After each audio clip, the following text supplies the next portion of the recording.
આધુનિક ભારતના સ્વપ્નદ્રષ્ટા પૂર્વ પ્રધાનમંત્રી રાજીવ ગાંધીના જન્મ જયંતિની ઉજવણી સાથે વોટ ચોરી કરાઈ રહી છે તેનો કોંગ્રેસ દ્વારા વિરોધ કરાયો છે અને મિસ કોલ અભિયાન હાથ ધરાયું હતું। આધુનિક ભારતના સ્વપ્નદ્રષ્ટા પૂર્વ પ્રધાનમંત્રી ભારત રત્ન રાજીવ ગાંધીની જન્મ જયંતિના દિવસે રાજીવ ગાંધી પંચાયતી રાજ સંગઠન સુરત દ્વારા લોકસભામાં વિપક્ષ નેતા રાહુલ ગાંધી દ્વારા લોકતંત્ર બચાવવા જે સંઘર્ષ શરૂ કરાય છે તે વોટ ચોરી બંધ કરોના અભિયાનના સમર્થન માટે વરાછા મિની બજાર માનગઢ ચોક સરદાર પ્રતિમા ખાતે મિસ કોલ અભિયાન કાર્યક્રમ યોજાયો હતો। આ અંગે કહ્યું હતું કે રાજીવ ગાંધી દ્વારા યુવાનો માટે સૌથી અમૂલ્ય એવા 18 વર્ષની ઉંમરે મતનો અધિકાર અપાવવામાં આવ્યો।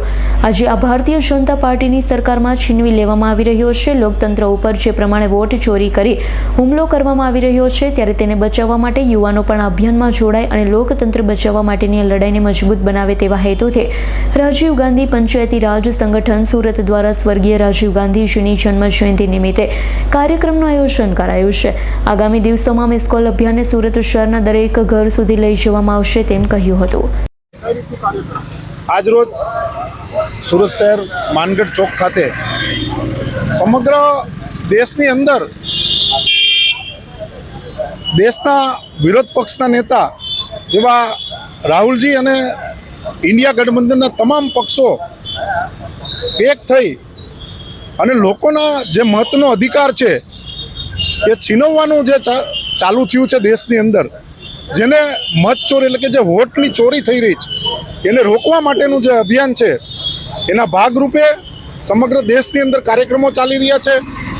લોકોના લોકશાહીની અંદર દરેક વ્યક્તિને એક મત આપવાનો જે અધિકાર છે એ અધિકાર છીનવાઈ રહ્યો હોય અને બીજી બાજુ બોગસ રીતે લાખો મતદારો એક કરતાં વધારે જગ્યા મતદાન કરતા હોય એના વિરુદ્ધની અંદર જે કાર્યક્રમો ચાલી રહ્યા છે એના ભાગરૂપે આજે અહીંયા જે નાગરિકો છે જેને મત આપવાનો અધિકાર મળેલો છે એમના દ્વારા અહીંયા મિસ કોલ મારવા માટેનો એક કાર્યક્રમ આ મિની બજાર માનગઢ ચોક ખાતે સુરત શહેર રાજીવ ગાંધી પંચાયતી રાજ સંગઠન દ્વારા આજનો આ કાર્યક્રમ છે। Bureau report S9 news Surat. અમારી તમામ માહિતીથી અપડેટ રહેવા માટે જોડાયેલા રહો S9 ન્યૂઝ સાથે।